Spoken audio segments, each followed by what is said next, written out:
నమస్తే welcome to INB news. Khammam parliament స్వతంత్ర అభ్యర్థిగా గిరిజన ముద్దబిడ్డ మాజీ గవర్నమెంట్ న్యాయవాది హైకోర్టు ప్రస్తుత న్యాయవాది ఐక్యరాజ్య సమితి మెంబర్ తేజావత్ జోగ్రామ్ ఖమ్మం బంజారా భవన్ నుండి 75 కార్లతో ర్యాలీతో ఖమ్మం కలెక్టరేట్లో ఎన్నికల రిటర్నింగ్ అధికారి స్వతంత్ర అభ్యర్థిగా నామినేషన్ వేశారు.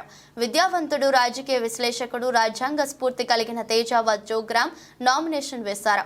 ఈ కార్యక్రమంలో ఆల్ ఇండియా బంజారా సేవా సంఘం రాష్ట్ర ప్రధాన కార్యదర్శి బానోతు బస్కి నాయక్, బానోతు కిషన్ నాయక్, సేవాలాల్ సేనా రాష్ట్ర అధ్యక్షులు లౌడియా రేఖా నాయక్, బానోతు సునీల్ నాయక్, బానోతు సేనా మాన్సింగ్ నాయక్, దేవమ్మ, ప్రజా సంఘ నాయకులు, కుల సంఘ నాయకులు పాల్గొని నామినేషన్ కార్యక్రమాన్ని దిగ్విజయంగా చేశారు. అందరికీ నమస్కారం అండి. నా పేరు జోగ్రామ్ తేజావత్. నేను గార్ల నేటివ్. మరి ఒక చిన్న కుగ్రామంలో 1961లో పుట్టాము. ఒక కడు పేద కుటుంబంలో పేదరికముని రుచి చూశాము, కష్టపడ్డాము.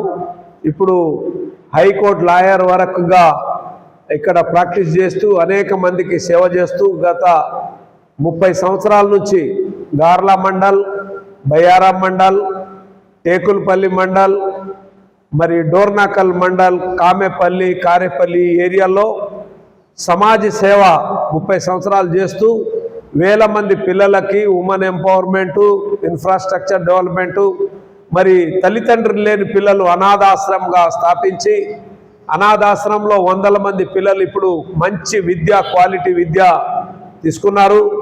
ఆ విద్య ప్రపంచంలో మరి చాలా పెద్దవాళ్ళు ఐఐటీలు అవ్వటందుకు కూడా గార్ల నుంచి మరి ఫ్రీగా బంజారా సేవా సమితి ద్వారా సేవ చేయడం జరిగింది. ఆ సేవను గుర్తించి మరి ప్రపంచ ఐక్యరాజ్య సమితికి రికమెండ్ గవర్నమెంట్ ఆఫ్ ఇండియా చేసి 1920 నుంచి నేను సివిల్ సొసైటీ తరఫున బంజారా సేవా సమితి మరి ఐక్యరాజ్య సమితిలో మరి ఇండియాని ప్రాతినిధ్యం వహిస్తూ మరి అనేక సేవలు 1920 నుంచి 25 వరకు నేను సభ్యుడిగా బంజారా సేవా సమితి ప్రతినిధిగా స్పెషల్ కన్సల్టేటివ్ స్టేటస్గా ఉండి అనేక సేవలు చేస్తూ మరి ఖమ్మం పార్లమెంట్ నియోజకవర్గం జనరల్ ఎలక్షన్ వచ్చినప్పుడు మరి ఈ అణగదొక్కబడిన ఈ జాతి తరతరాల నుంచి మరి ఆ రోజులలో మరి స్లేవరీ ఉండేది, బానిసత్వం ఉండేది. మరి చాలా మరి కొత్త అమెరికా ఖండం కనిపెట్టినప్పుడు మరి నిగ్రో వాళ్ళను అమ్మడం చూశాము. వాళ్ళు అక్కడికి వెళ్ళి వాళ్ళు అమ్మబడ్డారు. కానీ భారతదేశంలో ఇప్పుడు ఎస్సీ, ఎస్టీ, బీసీస్ని, ఓబీసీస్ని, మైనారిటీస్ని నూతన పద్ధతిలో కొనుక్కుంటున్నారు. అదే కొనుక్కోవడము ఓటు రూపంలో వారు డబ్బులు విపరీతంగా సంపాదించి మరి ఎస్సీ, ఎస్టీ, ఓబీసీస్ని దోపిడీ చేసి అదే మనీని రొటేషన్ చేసి మరి ఎస్సీ, ఎస్టీ, ఓబీసీని అన్యాయం చేస్తున్న తరుణంలో మరి ఈ యొక్క ఖమ్మం పార్లమెంటరీ నియోజకవర్గము మరి వచ్చే నెల 13వ తారీఖున జరగబోయే ఈ రణరంగంలో ఈ బంజారా కమ్యూనిటీస్ ఉన్న 4 లక్షలు మరి ఎస్సీ, ఎస్టీ, ఓబీసీ మొత్తం కలిసి ఒక 80% ఉన్న మన జనసంఖ్య అమ్ముడు పోకుండా తిరిగి మన జనాలను మనము సాధించుకొని మనం కూడా మన హక్కులను సాధించుకొని ఎర్రకోటలో ఏదో ఒక రోజు బోడి ఖమ్మం నుంచి అయి ఖమ్మం ప్రజలు మంచి తేజస్సులు, తెలివిగల వాళ్ళు కాబట్టి మరి గుణము మరి క్యారెక్టరు ముఖ్యము. ఓట్లలో డబ్బులు ముఖ్యం కాదు. మరి ఆ డబ్బులతోటి ఆడుకునే వాళ్ళు పిరికి వాళ్ళు.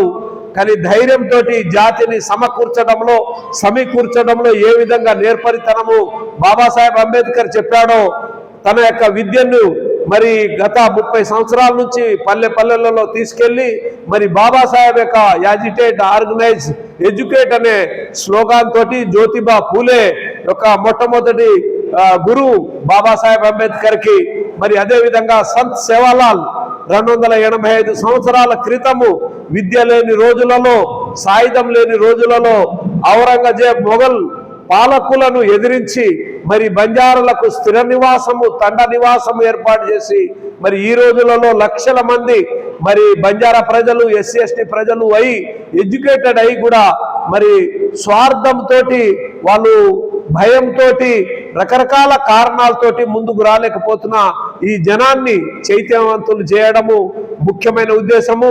మరి మీరందరూ కోఆపరేట్ చేస్తే మన యొక్క వాయిస్ ని ఈ ప్రపంచాన్ని చెప్పిన ఐక్యరాజ్య సమితిలో నేను మరి ఒక ప్రాక్టీసింగ్ హైకోర్టులో అడ్వకేట్ గా అనేక కేసులను గెలిచి రాజ్యాంగాన్ని కంప్లీట్ గా నేర్చుకొని ఏ ఆర్టికల్ కింద ఏం చేస్తుంది 14వ ఆర్టికల్ కాన్స్టిట్యూషన్ ఆఫ్ ఇండియా సమానత్వం ఇచ్చారు.